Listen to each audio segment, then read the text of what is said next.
这种立体贴纸机有人会用吗？上面可以加各种珍珠和亮片，只要轻轻一按，就能把普通贴纸变成立体的，实在太好看了。哇，这个贴纸机看着好好玩啊！轻轻一按就能把普通贴纸变成立体的，我也想试试。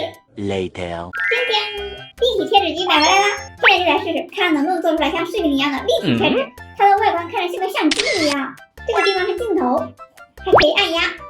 它这个地方可以拉开，像个抽屉一样，上面也可以拉开，看着挺简单的。它这里面还配了多种形状的透明盖子，还有对应的图案纸，还有珠子和亮片装饰，还有2张贴纸。这2张贴纸是用来装饰这个贴纸机的。我们先来给它装饰一下啊。这看上去是不是就不那么单调了？那我们就来选一个做吧。先来做这个爱心的，把上面这一层挖出来，把它撕开，把有胶的这一面朝上，对准这个卡孔，然后在这里面加一些装饰。我找一个相同的图案，从里面选一张，这个吧，把它的正面朝下，这样卡好，然后给它放进去。接下来我们只需要按动这个按钮就可以了，看能不能做成功啊？把下面的这个拉出来。它怎么没有出来呀？它不是应该掉在这里面吗？这怎么回事啊？难道是我按的力气不够大？我再多按几下，这回应该可以了吧？看看啊，有了！哇，第一个做成功了耶！好好看呐，bling bling 的，真好玩！再来做一个，这次选个五角星的。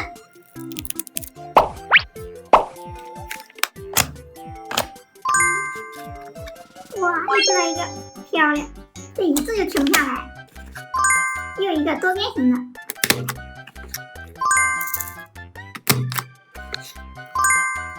真漂亮！我们来把它贴一下，看看效果。这个只需要把后面这一层揭掉，粘在你要贴的地方。怎么样，不错吧？这种立体贴纸看着就是比普通贴纸好看。如果大家也想做立体贴纸，又没有贴纸机的话，我教大家一个简单方法，也能自制立体贴纸。先画出2个图案，一个大一个小，一次可以多画2个，填上颜色。画好之后把它剪下来，这个剪的时候要留一点点边。再准备一个不要的泡沫，把它剪成一小块一小块的。准备一段双面胶，粘在这个大的正面。等一下这个汗滴粘在哪个位置，就把它粘在哪个地方，粘在这个地方。然后把剪好的泡沫粘在上面，再把这个小的背面也贴上双面胶，把它粘在泡沫上。这样2个同样的做法，